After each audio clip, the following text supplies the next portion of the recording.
शिवियर्स welcome back good healthy morning. अच्छा जी, आपको पता है हमारा ओरल हेल्थ का सेगमेंट है और हमारे पास आज बात करने के लिए मौजूद हैं डॉक्टर नूरुल भाव। अस्सलाम साहब, कैसे हैं आप? अल्लाह का शुक्र, ठीक ठाक। डॉक्टर नूरुल भाव जो है मैक्सिलोफेशियल सर्जन है। अच्छा, अब लोगों को डेंटल सर्जन और मैक्सिलोफेशियल सर्जन में डिफरेंस अक्सर नहीं पता होता। वो कहते हैं कि ये काम है तो डेंटल सर्जन के पास चले जाएंगे, वो काम है तो डेंटल सर्जन के पास। उनको पता नहीं होता कौन सा काम मैक्सिलोफेशियल सर्जन के जिम्मे में आता है। तो सबसे पहले हम डॉक्टर साहब से ये पूछेंगे, हाँ सबसे पहले हम पूछेंगे उनसे पोल। और हमारा पोल क्या है? हमारा पोल है डॉक्टर साहब, बहुत सख्त फ्लू में, बहुत सख्त फ्लू है, नाक बह रही है, आंखों में पानी है, पोस्ट नेजल ड्रिप हो रहा है, फीवर हो रहा है, आप रोज़ा रखेंगे? बीमारी में तो रोज़ा रखना नहीं चाहिए। देखा सही, तो आप नहीं रखेंगे? बीमारी में तो आपको अल्लाह है ना, इस्लाम ने भी आपको रिलैक्सेशन दी हुई है कि आप रोज़ा नहीं रखें। उसके बाद इसका जो है ना वो जो भी इस्लामिक पॉइंट ऑफ व्यू से जो बनता है इसका वो आप दे दें, सही हदिया और रोज़ेदारों को खाना खिलाना। बिल्कुल। और हम लोग को होता क्या है कि नहीं नहीं जी कंपलसरी है तो रखना है, तो मर भी रहे हैं तो रखना है को। देखिए डॉक्टर साहब ने बिल्कुल सही बात की कि कुछ चीज़ों में हमें रिलैक्सेशन है, छूट है, इसमें इसको आप ज़रूरी नहीं हार्ड एंड फास्ट करके। आजकल आपको पता है फ्लू का ये सीज़न है और मैं इतने लोग देखती हूँ उनकी हालत ख़राब हुई हुई है, बहुत सख्त किस्म का उनको फीवर हुआ बट रोज़ा रखे बैठे में। भाई इस वक्त आपको पता है फीवर में कितना पानी इनटेक करना होता है। You need to fight back that thing। उसमें आप अपनी तबीयत और ख़राब कर रहे हैं। आज अब एक रोज़ा रख रहे हैं, आप वो एक रोज़ा रखेंगे तो आगे के आपके 10 रोज़े और छूटेंगे, आपको पता है। Exactly। But we don't realise. अच्छा जी अब हम बात करते हैं थोड़ी सी मैक्सिलोफेशियल सर्जरी पे। डॉक्टर साहब मैक्सिलोफेशियल सर्जरी, हमें तो सिर्फ डेंटल सर्जन का पता होता है, ये मैक्सिलोफेशियल क्या होता है? हाँ, बेसिकली एक डेंटिस्ट्री बेसिक एक फील्ड है जिसमें सुपर स्पेशलिटी है और मैक्सिलोफेशियल ही इसकी सुपर स्पेशलिटी। अब डेंटल सर्जन उन बीमारियों से को ट्रीट करता है जो कि दांतों से मुतालिक होती है और मसूड़ों से मुतालिक होती हैं। मैक्सिलोफेशियल दांतों के अलावा ऐसी बीमारियां जो कि मसूड़ों में होती है, गालों में होती है और चेहरे में होती है, वो बेसिंपल अंदाज में इसको ओरल एंड मैक्सिलोफेशियल सर्जरी कहा जाता है। इसमें चेहरे की सर्जरी मेन इंपॉर्टेंट है। सही। अच्छा डॉक्टर साहब, कुछ चीज़ें हैं जो कि अभी तक हम लोग नॉर्मली तो जब भी हम लोग बात करते हैं ओरल हेल्थ की तो हमने कीड़े और रूट कनाल्स और इन सब चीज़ों की बात करते हैं। कुछ चीज़ें जो हैं हमारे यहाँ जॉइंट से ओरिजिनेट होती हैं, कुछ चीज़ें जो है हमारी वो एक नर्व आ रही होती है उससे ओरिजिनेट होती हैं, एक चीज़ लकवा भी होती है। तो अब ये चीज़ें भी लोगों को मालूम होना बहुत ज़्यादा ज़रूरी है। तो डॉक्टर साहब ने आते ही मुझे सबसे पहले कहा कि आज हम बात करेंगे ट्राइजेमिनल न्यूरैल्जिया पे, है ना? समझ नहीं आया ना आप लोगों का? डॉक्टर साहब से पूछा ट्राइजेमिनल न्यूरैल्जिया क्या चीज़ है? ट्राइजेमिनल न्यूरैल्जिया एक ऐसी बीमारी जिसमें हमारे चेहरे के ऊपर एक करंट जैसा पैदा होता है, जो कि हमारे जो 3 ब्रांचेज होती है ट्राइजेमिनल नर्व की, फेस में नीचे वाली सिंपल अंदाज में मैंडिबुलर नर्व। अब ये ट्राइजेमिनल नर्व क्या है ये भी तो बता देती। हमारे दिमाग से 12 नर्व निकलती है, उसको कहते हैं क्रेनियल नर्व, जिसमें से एक नर्व हमारी चेहरे की तरफ निकलती है ट्राइजेमिनल नर्व, दूसरी भी नर्व फेशियल नर्व। लेकिन जो न्यूरैल्जिया का जो वर्ड है trigeminal mean the pain of the trigeminal nerve. So basically लोग इसके बताने का जो मेरा मेन मकसद है, क्योंकि लोगों को जब ये बीमारी होती है चेहरे पे करंट जैसा पैदा होता है and it is started for few minutes to few second to few minutes, and the pain is so much painful that some people try to take the drugs, but they cannot start with simple analgesic, or some people try to suicide and suicide will take because इतना severe pain होता है। Is this like a constant pain कि constantly हो रहा है कि इसके वो आते हैं periods आते हैं, इसमें गैप होता है, paroxysmal pain होता है, मतलब कि pain coming and then going.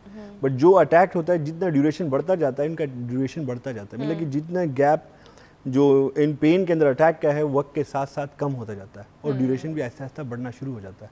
सही, ठीक है। अच्छा अब डॉक्टर साहब हम थोड़ी सी बात करते हैं कि ये आपने उसका साइंस बताया कि ऐसे जी करंट की तरह पेन होता है और फिट्स की तरह पेन होता है, मतलब हुआ और ठीक हो गया, हुआ और ठीक हो गया, लेकिन वो वेरी डिस्टर्बिंग, वो उसका खाना पीना सब कुछ मुश्किल, खाना मुश्किल हो जाता है क्योंकि मुंह के अंदर भी हमारी नर्व की ब्रांचेज है, चेहरे को साफ नहीं कर पाता, मेल है तो शेव नहीं कर पाता, चेहरा धोते तो करंट हो जाता है, हवा लगती है तो उससे करंट पैदा शुरू हो जाता है और इतना people start weeping and when they imagine their pain they become psychic, so this is very painful thing. That's a very painful thing. And उसमें important चीज़ ये कि उसके जाना कहाँ पर है, ये मेन मकसद ये कि वो yeah, I'm sorry to say, but they are going some other specialty. This is the specialty which is related to the oral maxillofacial surgeon, as well as we consult with the neurosurgeon. Sometimes उनके brain से भी microvascular decompression वो करते हैं, but specialty बंदे को कहाँ जाना ये important चीज़ है। सही। अच्छा, यूजली वो ये चीज़ें लेके डेंटिस्ट के पास आते हैं कि जी आई थिंक किसी दांत में इतना दर्द हो रहा है, तो यहाँ पे देखिए मुझे कितना अजीब सा लग रहा है, वो करंट यहाँ तक जा रहा है, they come up with things like this. तो अब मुझे बताइए कि ये सबसे पहले ये बताना बहुत ज़रूरी है कि होता क्यों है।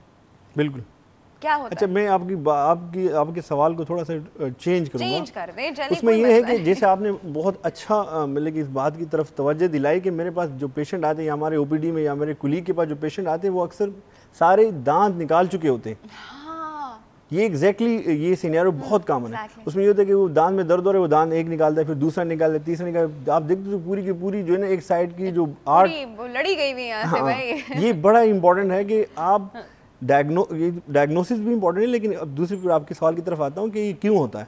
बट इंपॉर्टेंट चीज़ है कि जब डेंटल सर्जन के पास जाते हैं तो देखते हैं दांत में दर्द हो रहा है, क्योंकि जब उसको परकस कर तो करंट शुरू हो जाता है, तो वो समझते हैं कि दांत उसी में दांत में दर्द हो रहा है। अच्छा, अब इसकी तरफ आते हैं कि क्यों होता है। एग्जैक्ट कॉज तो इसका मालूम नहीं, कि मल्टीपल थ्योरीज हैं। कुछ कहते हैं कि ब्रेन के अंदर हमारे दिमाग में कोई नर्व होती है जो ट्राइजेमिनल गैंग्लियन है, उसमें एक वेसल होती है, यानी शरियाने होती है जो कि इसको कंप्रेस कर रही होती है, जो फिर उसका ट्रीटमेंट माइक्रोवेस्कुलर डीकम्प्रेशन है। दूसरा इसका जो कंप्रेस कर रही होती है, मतलब कोई उसके ऊपर चढ़ जाती है या स्ट्रक्चर ऐसा दबाव डाल रही होती है वो आर्टरीज, ठीक है। मोस्ट जो ऑथेंटिक थ्योरीज की तरफ जाती है, बाकी दूसरी भी काजेज हैं। अच्छा, और कॉजेज पे भी अभी बात करते हैं। वो एक कॉल है ना हमारे साथ, कर ले अटेंड। बिल्कुल, नहीं डॉक्टर साहब परमिशन देंगे तो करेंगे। अच्छा जी, अस्सलाम वालेकुम।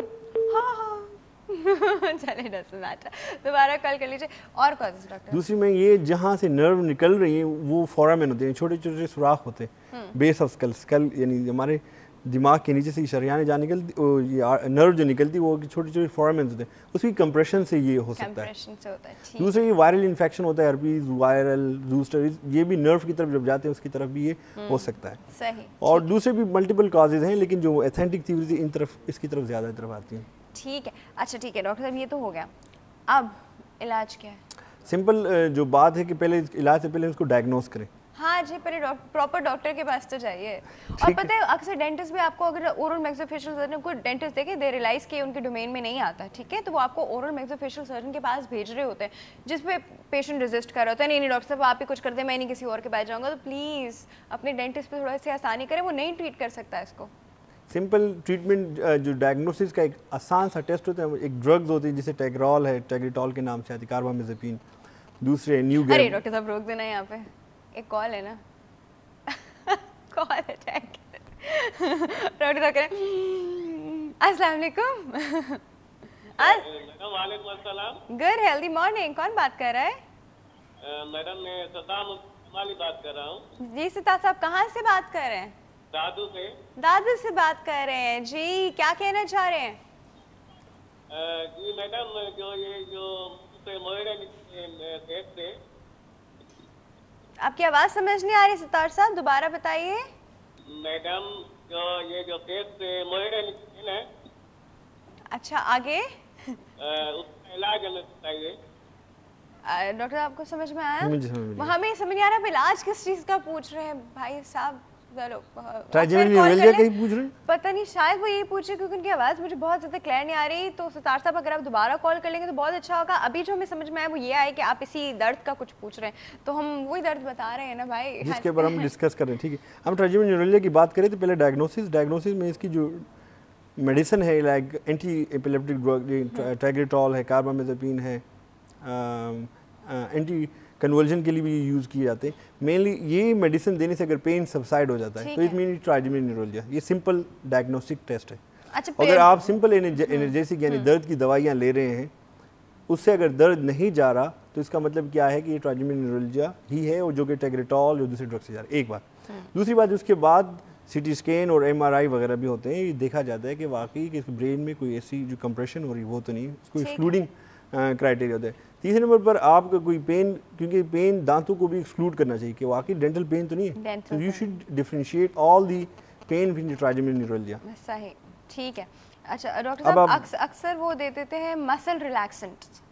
डेंटिस्ट जो है वो आपको पता है मसल रिलैक्सेंट दे देते हैं कि भाई तुम्हारे यहाँ जो जॉइंट है ना उसमें दर्द हो रहा है तो तुम ये मसल रिलैक्सेंट जाके खा लो, और पेशेंट जो है बेचारा 14-15 दिन का कोर्स करके वापस आ रहा होता है कि डॉक्टर साहब कोई फर्क नहीं नहीं, वो पड़ा। मसल रिलैक्सेशन की पेन जाती नहीं ना। मेन आपको मैंने यही बताया कि मेन जो ट्रैकेटॉल, कार्बामेज़ेपिन, गाबापेंटीन आजकल है, कुछ लोग बैक्लोफेनिक भी देते हैं, और मसल रिलैक्सेशन कुछ लिटरेचर में है, बट उसका मेन रोल नहीं, इसका मेन रोल इन ड्रग्स का है, ठीक है। नंबर 1।